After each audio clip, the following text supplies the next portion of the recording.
Nos quadrinhos, vemos diversas vezes personagens muito parecidos, seja em seus poderes, origens ou visual.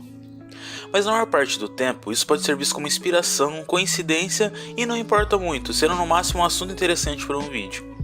Mas em alguns outros casos, principalmente se tratando de nomes de heróis, as coisas são um pouco diferentes. E não importa se o herói possui poderes ou nenhuma semelhança com o outro, se tiver o mesmo nome, pode ter certeza que um processo irá ocorrer, e a empresa com melhores advogados ficará com o nome só para ela. E para os perdedores, resta escolher um novo nome para o seu herói. E isso já ocorreu antes, algumas vezes, e é exatamente sobre isso que falaremos hoje. Se inscreva no canal para não perder os vídeos sobre quadrinhos. Eu sou o Ed e esse é o Quarto do Gálico. Sejam bem-vindos. Vamos começar com um personagem bem das antigas, indo para 1940, na sexta edição de Silver Streak Comics, onde éramos apresentados a Bart Hill, ou Daredevil, ou mais conhecido por nós brasileiros como Demolidor. 20 anos antes do nascimento do Homem Sem Medo da Marvel. E as coisas aqui ficam um tanto complicadas em questão de coincidência para a Marvel. Isso porque Bart era mudo, sendo o primeiro super-herói com deficiência. Isso te lembra algum personagem? Em sua história de origem, Bart vê seu pai ser assassinado e seu peito é marcado com ferro quente, o que faz com que o garoto deixe de falar. Ao se tornar adulto, com sede de vingança para punir aqueles que levaram seu pai, ele assume o manto de Demolidor e utiliza como arma principal um bumerangue, pelo formato lembrar a cicatriz em seu peito. Quando a empresa Liv Gleason Publications fechou em 56, o nome Daredevil ficou disponível para ser usado. Bart também se tornou de domínio público, o que levou a diversas aparições do personagem em quadrinhos de diversas empresas, mas sempre com nomes diferentes, pois a Marvel se tornou responsável pelo título Daredevil. Na AC Comics, ele era chamado de Red Devil, Demônio Vermelho, que ironicamente também lembra Matt Murdock da Marvel. Em First Publications, seu nome era Double Dare, Duplo Desafio, e atualmente é conhecido como Death Defying Devil, Demônio Desafiador da Morte, na Dynamite Entertainment. O grupo de heróis Gen 13 vem diretamente da Image Comics e teve problemas sérios com a Marvel antes mesmo de sua estreia. O Gen 13 é um grupo de jovens que são levados a uma base do governo para despertarem seu Gen Active, um gene que lhes concede superpoderes. E sabe o que isso lembra? Mutantes. E não só isso, o grupo originalmente era para ser chamado Gen X, mas na mesma época a Marvel lançava Generation X, ou Geração X, um grupo de jovens com poderes graças a um gene em seu DNA, o Gene X. Parecido demais, não acha? A Image Comics então trocou o nome do seu grupo para o conhecido Gen 13. Agora vamos para um caso de mudança de nome forçado por questões de alcançar um público mais jovem. O Esquadrão Suicida era um grupo conhecido dentro da DC antes mesmo do filme estrear no cinema. O grupo se trata de uns super vilões que são utilizados pelo governo em missões, como o próprio nome do grupo diz, suicidas. Eles até mesmo possuíram seu próprio quadrinho durante 5 anos. O problema veio quando os criadores do desenho animado Justice League Unlimited decidiram apresentar o esquadrão. Eles não podiam dizer a palavra suicida em um desenho infantil. Então por essa razão eles trocaram seu nome para Task Force X, Força Tarefa X, que é o nome oficial dado pelo governo para a equipe. O primeiro e mais conhecido ajudante do Capitão América é Buck Barnes. Após sua morte, diversos outros heróis assumiram o manto de Buck, o que é engraçado, já que Buck é o nome do personagem, não é algo como um nome heróico. Eu sei que o nome dele é James Buchanan Burns, mas ainda assim Buck é tipo o apelido dele, mas ok, seguindo com o vídeo. Entre os heróis que assumiram seu manto, podemos citar Jack Morrow, que no futuro se tornaria o Nômade, e Rick Jones, que já foi uma porrada de outros personagens, como o Abominável e o Hulk. Ele foi o herói e o vilão do herói. E em 1987, Lemar Hoskins se tornou o primeiro Buck negro. Após passar por um experimento que lhe concedeu força, resistência e agilidade sobre-humana, Lemar recebeu um escudo triangular, semelhante com o primeiro escudo do Capitão, e colocado para lutar ao lado de John Walker. Não é a bebida. John Walker foi um dos substitutos do Capitão América durante o período que ele esteve desaparecido. Mas pouco tempo depois de Lemar estrear, a Marvel percebeu que Buck era um nome utilizado como uma ofensa racista contra o povo negro americano.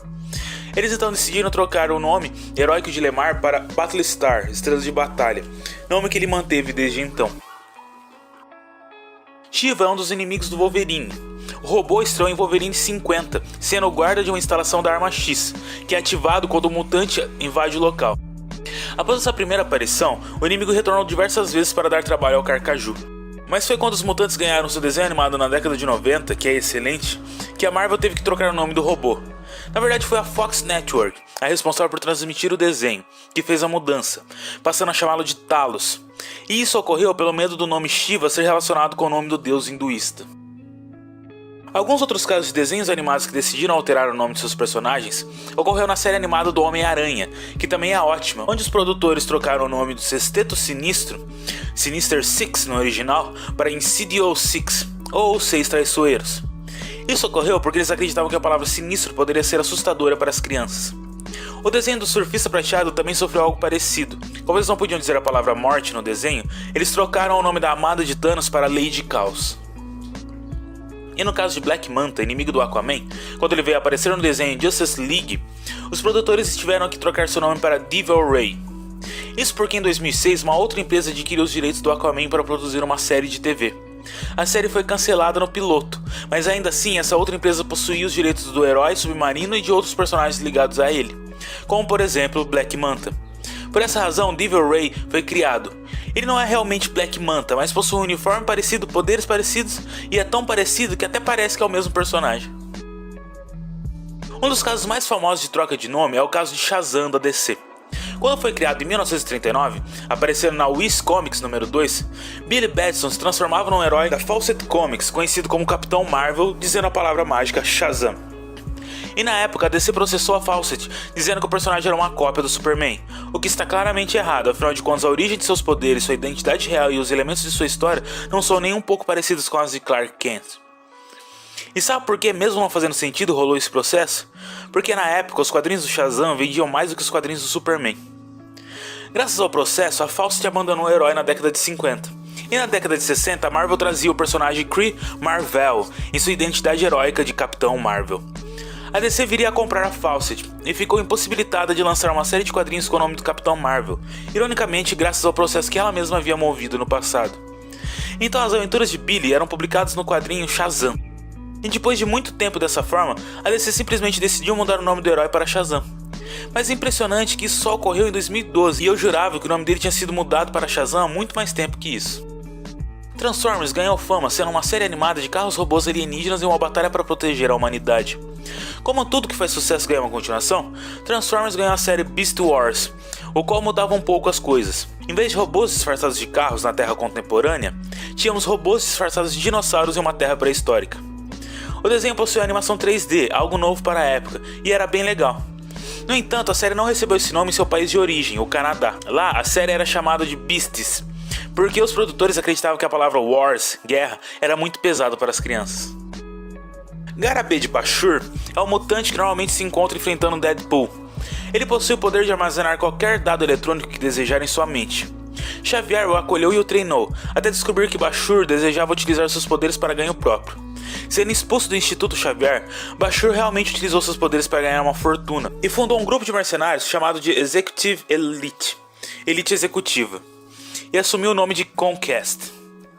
E o problema é que Conquest Company, com um M a menos, é um conglomerado mundial milionário, e mesmo que o nome não seja idêntico, para evitar possíveis problemas, a Marvel trocou o nome do personagem para Black Box, Caixa Preta. Marvel Man é um personagem criado por Mick Angelo e lançado no mercado britânico de quadrinhos. Ele se tornou aclamado pela crítica e logo começou a ser publicado pela Eclipse Comics. A empresa decidiu alterar o nome do personagem para Miracle Man para evitar problemas com a Marvel. Mas anos depois a Eclipse faliu e a Marvel comprou os direitos do personagem e passou a usá-lo. E esses foram alguns personagens dos quadrinhos e desenhos animados que foram obrigados a mudar seus nomes, pelo bem de todos. Existem muitos outros casos como esse, e se desejarem, posso trazer uma segunda parte do vídeo. Deixa o gostei se curtiu o vídeo, compartilha com amigos se gostam de quadrinhos, comenta outros casos que deixei de fora e se inscreve no canal para não perder os próximos vídeos. Por enquanto é isso, muito obrigado e até!